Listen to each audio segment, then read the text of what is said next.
Paano magsimula ng maliit na negosyo? Siya nga pala, ako nga pala ulit si Angelo Altarejos, isang entrepreneur na may 5 taon ng karanasan sa pagnenegosyo. Magandang simulan natin sa isang kwento ang topic na to. Naalala ko kasi noon, nagsisimula pa lang kami ng girlfriend ko, na misis ko na ngayon. Madami kaming sinubukan na ibenta online mula sa damit, cosmetics, sapatos, electronics, at kahit general merchandise na subukan na namin. Yun yung store kung saan lahat ng klaseng bagay halo-halo na sama-sama na. Nakasamang palad, lahat yun hindi gumana at hindi nagkaroon ng magandang resulta. At karamihan din sa tinitingala nating negosyante ay may similar na kwento. Ngayon, kailangan natin balikan bakit ba nagsisimula ang isang tao sa pagnenegosyo. Merong taong nagsisimula sa negosyo para umayos ang buhay at kumita. Meron din naman dahil nakikita nila sa social media na akala nila ang entrepreneur, ang boss ay utos lang ng utos. At kapag ikaw ang boss, malaya ang oras mo. Meron din naman malalim ang dahilan dahil pagod na silang maging mahirap at meron naman para tumakas sa pangangabuhan. Ang katotohanan niyan, sa experience ko sa maiksing 5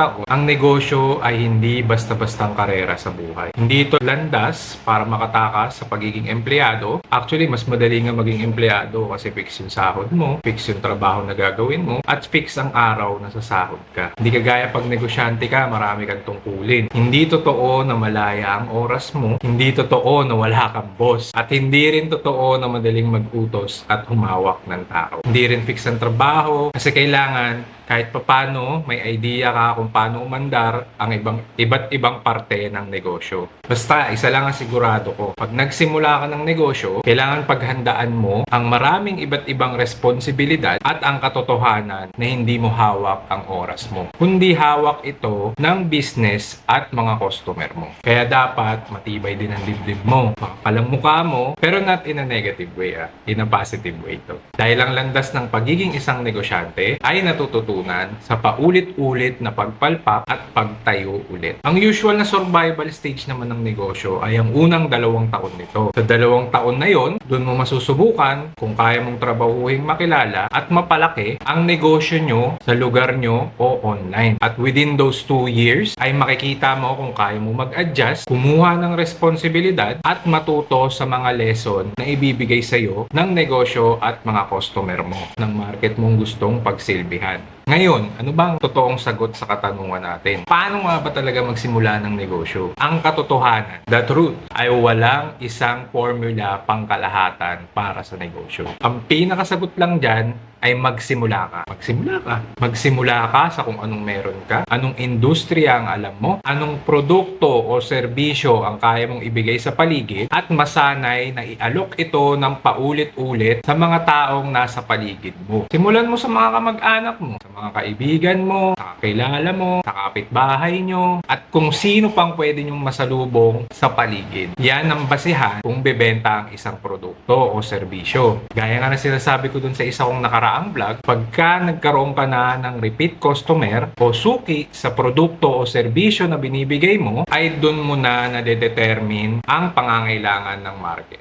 Yun na nga rin yung tinatawag natin na product market fit. At kadugtong ng product market fit ay dun mo na rin malalaman kung paano mo mas mapapalupit at mas mapapaganda ang produkto o serbisyo na pinoprovide mo. Walang isang formula na mabilis para sa lahat. Yun nga ang kagandahan ng market, balanse ang laban para sa lahat ng negosyante. Ang kailangan nating mga negosyante ay mag-focus na mapasaya at masatisfy ang mga customer natin. Maaari mo rin tignan yung paligid mo. Ano ba yung pangangailangan sa paligid mo? Basta, kung pagsisimula lang sa negosyo ay maraming paraan dyan. Ang tanging roadblock na lang ay ang sarili natin. So bakit ko nga ba ito na-share sa inyo? Nung nagsisimula kasi kami, ganito rin yung katanungan ko. Paano ba? Kaya ako noon, aral din ako ng aral. Lagi ako nagbabasa, nagre-research, online or libro man. Kung nadala ka sa pagre-research dito sa video ko na to, ibig sabihin lang niyan, ito ay interest mo rin. At ibig sabihin lang niyan, kailangan mo nang magsimula. Magsimula ka na mag-testing, mag-practice magbenta sa mga bagay na readily available sa paligid mo. Kung anong meron ka ngayon. Sa dami rin kasi nang nakikita nating content online nakukulangan ako sa mga kwento tungkol sa pagnenegosyo. Karamihan sa mga viral ngayon,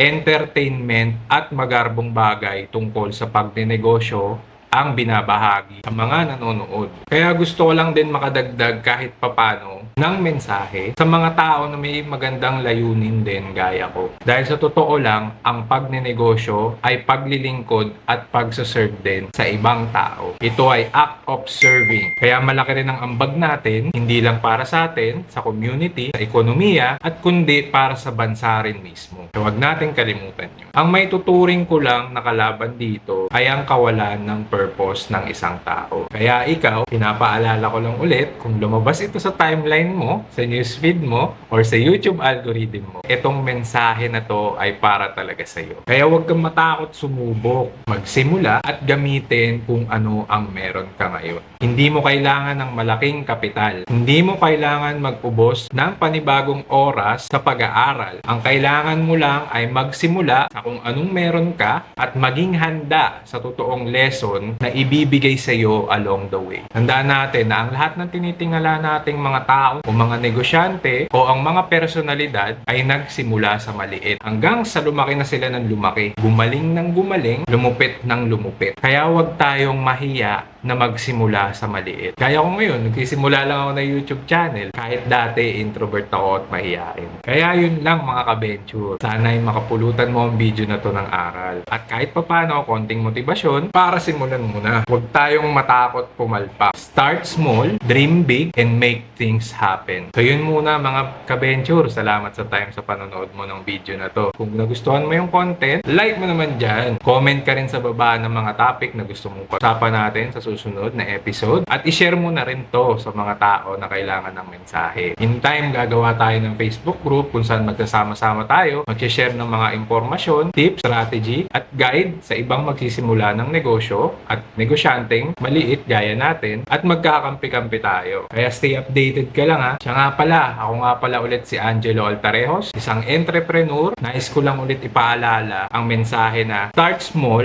dream big, and make things happen. Maraming salamat nga pala mga ka-venture at kita-kits tayo sa susunod na mga episode. Bye!